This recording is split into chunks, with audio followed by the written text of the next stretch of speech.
मिथुन राशीचं आयुष्य वरून पाहिलं तर नेहमीच सगळं ठीक आहे असं वाटतं. तुम्ही हसता, बोलता, परिस्थिती हाताळता, पण आतून तुम्हाला माहिती असतं की काहीतरी कायम अपूर्ण आहे. गेल्या काही वर्षात तुम्ही खूप सहन केलं. लोकांच्या अपेक्षा, स्वतःच्या जबाबदाऱ्या आणि मनात न बोलता येणाऱ्या असंख्य गोष्टी. मार्च 2026 पर्यंतचा काळ हा मिथुन राशीसाठी सामान्य भविष्यकाळ नाही.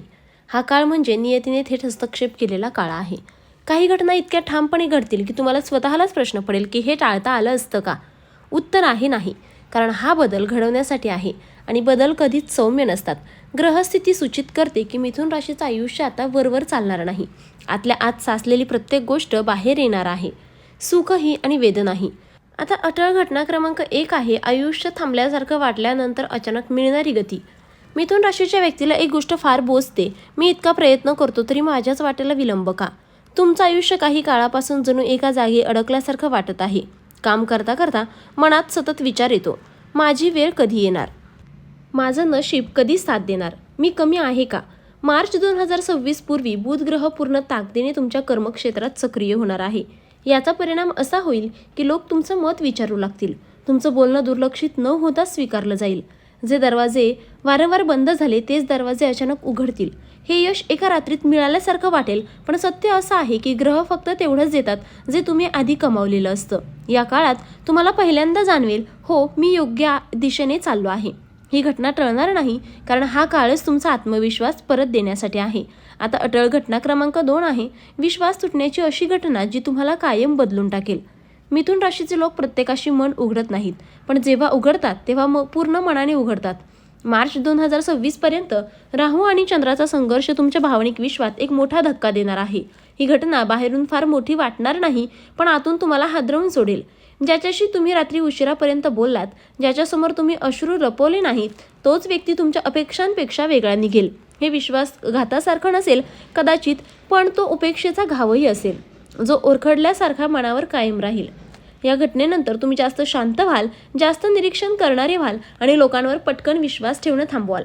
ही वेदना टाळता येणार नाही, कारण ही घटना तुम्हाला भावनिकदृष्ट्या मजबूत करण्यासाठीच घडणार आहे. अटळ घटना क्रमांक 3 आहे आर्थिक स्थैर्याबरोबर मानसिक स्वातंत्र्याची खरी जाणीव. मिथुन राशीच्या लोकांना पैसा फक्त संपत्ती म्हणून नको असतो. त्यांना पैसा म्हणजे सुरक्षितता असते, स्वतःवर अवलंबून राहण्याची ताकद. गेल्या काही काळात तुम्ही कधी बचत केली, कधी मोडली, कधी लोकांवर अवलंबून राहिलात, तर कधी स्वतःलाच प्रश्न विचारलात, मी खरंच स्वावलंबी आहे का? मार्च 2026 पर्यंत शनीचा थेट प्रभाव तुम्हाला एका टप्प्यावर आणून ठेवेल, जिथे उत्पन्नाचा एक स्थिर मार्ग तयार होईल. खर्चाबाबत शहाणपण येईल आणि कोणी साथ देईल का हा प्रश्न कमी होईल. या काळात एक महत्त्वाची गोष्ट घडेल, तुम्ही लोकांना खुश ठेवण्यासाठी स्वतःचा त्रास सहन करणे थांबवाल. ही घटना फक्त आर्थिक नाही, तर ती मानसिक आहे. तुम्ही पहिल्यांदाच जाणवाल, मी स्वतःसाठी उभा राहू शकतो. ही प्रक्रिया हळू असेल, पण कायमची असेल.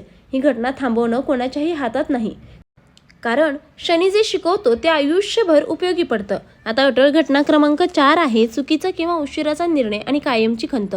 मिथुन राशीची बुद्धी वेगाने असते, पण मन अनेक दिशांनी ओढलं जातं. तुम्ही अनेकदा सर्व बाजू विचारात घेता, सगळ्यांचा ऐकता आणि शेवटी स्वतःचं मन मागे पडतं. मार्च 2026 पूर्वी एक अशी वेळ येईल जिथे निर्णय घेणं टाळता येणार नाही आणि वेळ फार कमी असेल. तुम्ही विचार करत बसाल आणि परिस्थिती तुमच्यासाठी निर्णय घेईल. तेव्हा एखादी संधी निसटलेली असेल, एखादं नातं दूर गेलेलं असेल किंवा तुमचंच स्वप्न मागे राहिलेलं असेल. ही घटना तुम्हाला आतून टोचत राहील, कारण तुम्हाला माहीत असेल, मी वेळेवर धाडस केलं असतं तर चित्र वेगळं असतं. पण ही खंत व्यर्थ नाही. हीच खंत तुम्हाला पुढच्या आयुष्यात ठाम बनवणार आहे. हा शेवट नाही, हा तुमचा पुनर्जन्म आहे. मिथुन राशीसाठी मार्च 2026 पर्यंतचा काळ म्हणजे हळूहळू साचलेलं सगळं साफ होण्याचा काळ. या 4 अटळ घटनांमुळे तुमचा मुखवटा गळेल, खोट्या अपेक्षा तुटतील आणि स्वतःशी प्रामाणिक होण्याची वेळ येईल.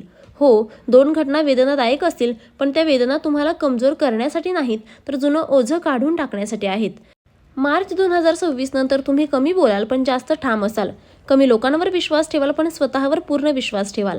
जर हा लेख वाचताना तुम्हाला असं वाटलं असेल की हे माझ्याच आयुष्याचं वर्णन आहे, तर समजा नियतीने आधीच तुम्हाला संकेत दिला आहे, कारण काही बदल आधी कळतात आणि नंतर थांबत नाहीत. तर मित्रांनो, व्हिडिओ पाहिल्याबद्दल धन्यवाद. श्री स्वामी समर्थ.